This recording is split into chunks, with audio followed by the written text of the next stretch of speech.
2. Pisah kamar. Ratu membelah jalanan menuju kampus. Pagi ini matahari sangat cerah, secerah hatinya. Ia merasakan kebahagiaan karena telah berusaha melakukan yang terbaik untuk suaminya. Tidak henti-hentinya Ratu melebarkan senyuman mengingat reaksi Revan. Ia sadar kalau laki-laki itu menunjukkan sikap tidak ingin menerima kenyataan bahwa dirinya telah memiliki istri. Ratu kembali mengingat kejadian saat mereka melangsungkan acara perjodohan dan pertunangan 5 tahun yang lalu. Ia sangat bahagia karena memiliki ikatan yang nyata bersama laki-laki yang ia cintai. Akan tetapi, tidak dengan Revan. Pria itu sangat kesal setelah menyematkan cincin di jari manis Ratu. Wajahnya tidak dapat berbohong kalau ia sangat tidak mengharapkan pertunangan dan perjodohan dengan wanita yang kini telah resmi mendampingi hidupnya. "Kamu kenapa, Mas?" tanya Ratu setelah acara pertunangan selesai. "Kamu udah tahu jawabannya," jawab Revan dengan nada ketus. "Maksudnya apa sih, Mas? Aku benci menghadapi sikap kepura-puraanmu." "Kenapa kamu begitu membenciku? Apa salahku?" "Salahmu karena harus bertunangan denganku. Ini keputusan orang tua kita. Lagipun aku juga mencintaimu." Aku muak mendengar penjelasanmu. Revan tidak pernah bersikap baik di depan Ratu. Namun, jika sedang bersama orang tua mereka, laki-laki itu berusaha menunjukkan sikap seolah-olah dirinya tidak menolak perjodohan. Ratu saat ini berpikir keras agar dapat meluluhkan hati Revan. Ia tidak rela jika pernikahan yang dijalani saat ini akan berakhir dengan perceraian. Ia tidak ingin mempermainkan janji suci yang telah mereka ucapkan. Bagi Ratu yang terpenting saat ini adalah terus berusaha melakukan kewajibannya sebagai seorang istri, walaupun ia tidak dianggap. Ia berjanji pada diri sendiri agar menjadi seseorang yang berguna untuk sang suami. 15 menit menempuh perjalanan, akhirnya Ratu tiba di kampus tempat ia menuntut ilmu. Dari kejauhan, berdiri 2 sosok yang selalu memberikan dukungan kepadanya. Mereka adalah Bimo dan Cinta, sahabat terbaik Ratu semenjak duduk di bangku SMA. Ratu segera memarkirkan Toyota Yaris putih miliknya, lalu turun. Kemudian menghampiri kedua sahabatnya. Bimo sudah lama memendam rasa terhadap Ratu. Namun, perasaan itu ia simpan rapat-rapat karena dirinya bukan pilihan sang pujaan hati. Pagi, Ratu langsung menyapa sahabat-sahabat terbaiknya. "Pagi, Neng," balas Bimo dengan panggilan khusus yang sudah lama ia berikan kepada Ratu. Tumben datangnya agak siangan, Cinta sangat hafal kebiasaan sahabatnya. "Tadi mampir sebentar ke kantor Mas Revan," ucap Ratu. "Cie yang udah jadi istri, perhatian banget sama suami." Cinta menggoda wanita itu. Wajah Bimo langsung mengalami perubahan saat Ratu menyebutkan nama Revan di depannya. Ia belum mampu sepenuhnya menerima kenyataan kalau wanita yang ia dambakan kini telah resmi menjadi istri orang lain. "Kopinya diminum dulu, Mas." Ratu menyodorkan segelas kopi di meja ruangan TV kepada Revan. Malam ini, Revan sedang menikmati waktu istirahat setelah lepas dari banyak kegiatan di kantor. Ia lebih memilih duduk di sofa ruang TV sambil menyaksikan acara kesukaan yang selalu ditunggu-tunggu. "Gak usah sok perhatian.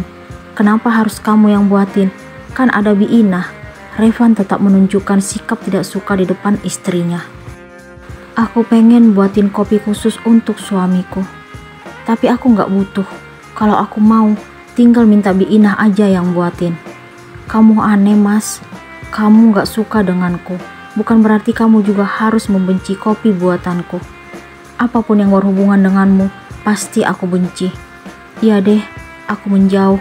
Yang penting kamu minum kopinya." Ratu akhirnya beranjak dari ruang TV. Ia tetap ingin bersikap sabar di depan Revan karena telah berjanji akan menjadi istri yang bisa membuat sang suami bahagia. Keberadaannya di dekat Revan akan membuat hati laki-laki itu makin membencinya. Ratu menjauh bukan berarti ia menyerah. Semua ia lakukan agar tidak terjadi perselisihan yang hampir tiap hari diciptakan oleh suaminya. Ratu mengempaskan tubuh ke tempat tidur miliknya dan Revan. Walaupun kenyataan, dua insan itu belum pernah merasakan seranjang dan menikmati tidur berdua. Revan selalu menghindar dan memilih tidur di sofa setiap malam. Pernikahan tanpa adanya cinta di hati Revan telah membuat Ratu menjadi wanita yang belum mampu menjadi seorang istri seutuhnya. Ia hanya berharap dan berusaha agar sang suami membuka diri dan dapat menerima hubungan sakral mereka. Ratu tidak ingin menunjukkan kelemahannya di depan Revan, walaupun ia sangat sedih dan terpukul menghadapi sikapnya yang tidak pernah mengharapkan pernikahan mereka. Tanpa Ratu sadari, bening kristal telah jatuh dari pelupuk mata indahnya. Ia berusaha kuat di luar, tetapi sangat rapuh di dalam. Saat seperti ini, ia merindukan sosok orang tua yang selalu memanjakannya. 1 jam kemudian, akhirnya Revan memasuki kamar. Ia segera meraih bantal, guling, dan selimut dari tempat tidur. Itu rutinitas yang ia lakukan setiap malam. "Mas," Ratu meraih tangan Revan sebelum melangkah ke sofa. "Lepasin, ngapain pegang-pegang?" Laki-laki itu menepiskan tangan Ratu. "Maaf," Ratu melepaskan genggamannya. "Aku mau tidur." "Tunggu Mas, kamu tidur di sini aja. Ngarep banget ya kamu tidur denganku." "Maksudnya bukan seperti itu. Terus maksud kamu apa minta aku tidur di sini?" "Kamu tidur di sini, aku tidur di kamar tamu. Aku gak tega lihat kamu tidur tiap malam di sofa. Pasti gak nyaman banget. Bagus deh kalau kamu bisa mikir seperti itu. Sana, keluar dari kamar ini. Aku ngantuk." "Iya Mas." Ratu akhirnya meninggalkan kamar yang seharusnya mereka gunakan untuk memadu kasih layaknya sepasang suami istri. Ratu tidak peduli jika harus tidur terpisah dengan Revan. Saat ini yang terpenting baginya melihat Revan menikmati mimpi indah tanpa harus memikirkan dirinya yang dianggap sebagai pembawa penderitaan. Ratu merasa bahagia karena telah mampu berbuat sesuatu yang dapat memberikan kesenangan kepada laki-laki yang telah menikahinya. Ratu ingin tetap menunjukkan kebaikan dan perhatian kepada suami yang ia cintai. Sekarang Ratu dapat menikmati tidur dengan pulas tanpa harus memikirkan Revan yang harus berbaring tidak nyaman di sofa. Ia seketika melupakan sikap kasarnya. Ia justru mengingat wajah bahagia suaminya saat menaiki ranjang.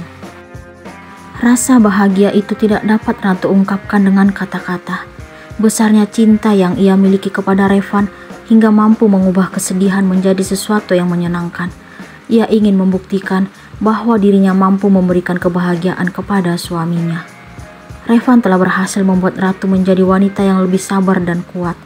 Ratu tidak pernah menyesal karena mencintai laki-laki yang tidak pernah menganggap, bahkan tidak mengharapkan dirinya.